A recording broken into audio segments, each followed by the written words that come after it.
everyone, welcome back to my channel. I hope you're all doing fine and staying safe. My name is Harleen and today I am here at Canada's top university, University of Toronto, Mississauga campus, and I will be talking to a student who is from India and she's one of the hardest courses here in University of Toronto. So she's doing bachelor's in honors science. Talk about her journey from India to Canada, like how she came here, how she got into this university, how she's managing to pay her tuition fee, what are the scholarships that she's getting. So it's really inspiring story. Make sure you watch this entire video. You'll definitely learn a lot. So let's welcome Kanu. Yeah, welcome to my channel. Thank you, everyone. Yeah, a little bit about yourself, your background, like when you came to Canada. Hi everyone, my name is Kanu and I am from India. I came to Canada in University of Toronto to pursue my bachelor's honors in science. I am currently studying computer science, maths and stats at this university, which is the hardest course so far, and I hope that I'm really looking forward in this course, how this course will turn up in future. And so let's get into this video. Yeah, and I'm so excited to talk to her. Let's get into the video. So my first question for Kanu is, what's her background in India? Like when she came here, did she complete her 12th and which board was she in and what was her percentage? So we get an idea on how much you need to score if you're planning to come to this top university as well. So back in India, I completed my 12th and came here. My board was International Baccalaureate, that is from UK, and the percentage I scored, in our board we have 45 points, so out of 45 I scored 42 points. Oh wow, and do you have any score for your voluntary activities and stuff? Yeah, we have like 1 point each for our voluntary activities, for our creativity and writing an essay, so that was like 3 on 3. Oh, so there's, oh, you got full in that? Yeah, full in that. Okay, that's amazing. Okay, my next question for Kanu is, why did you choose this program and why particularly University of Toronto? Okay, so like when it was COVID period, I was really touched how everything was in a network, in a single network, everything was online. That was the point that I realized that I want to do something in computer science. Computer was such a subject I did not hate at all. Like I used to love computer and computer lab periods. So this motivated me to choose the computer science program, and in case of applying to the universities, I did apply to University of Toronto, all 3 campuses, and got accepted there. Then I applied to Ryerson and I also applied to University of Guelph. So from the 3 universities, I particularly chose University of Toronto for computer science, maths and stats, because this university offered 3 of the courses, like computer science, maths and stats. None other university offers the 3 courses in one program. This was the reason I definitely know that I'll get a lot of experience. Yeah, I definitely. will get a lot of new things to learn in computer science, maths and stats, and definitely University of Toronto is the world's, like Canada's #1 university. So if you get admission in that, you are really lucky, and you will definitely it is really hard. I won't say it is really easy. Every course is really hard, so you have to be really hardworking and keep on getting motivated to move forward. Yeah.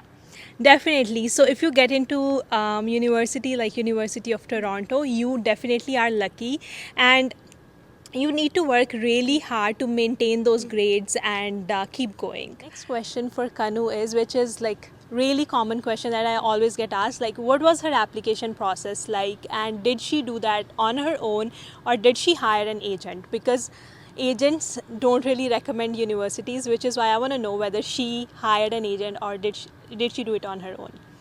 So for me, I applied on my own for my application. To get into University of Toronto and such universities, you have to submit a supplementary application. I guess for every program, for computer science it was.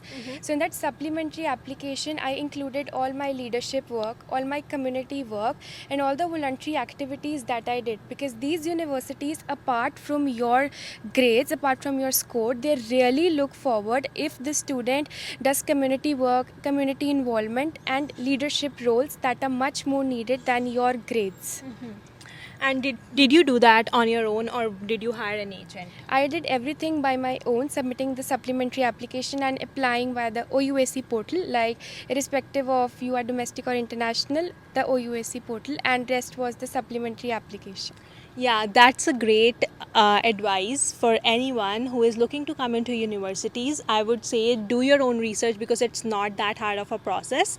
All you have, like if you're applying for universities in Ontario, you just need to go to OUAC portal where you can apply to different universities in Ontario. So, would you recommend anyone who is planning to start this process? Should they wait for their board exams? No, I don't think so. You should wait for your board exam because I applied based on my predicted, based on my pre-boards that I gave.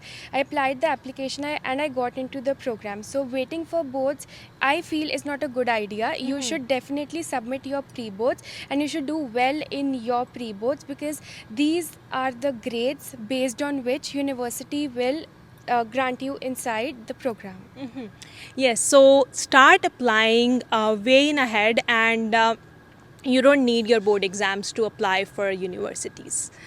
Okay, so my next question for her is how is she managing, because we have a misconception that universities has such high tuition fee, which is kind of true, but there are also ways to tackle that tuition fee. So I want to know what her per semester tuition fee is and how is she managing to pay her tuition fee. Okay, so the tuition fees, like for the fall as well as winter session, is $60,000. It is really huge, but I managed to pay my tuition fees with the help of the scholarship that I have received, and then with the help of government grants and loans. So here, the University of Toronto, Mississauga, apart from co-op, like in co-op, you get 3 to 6 months of work.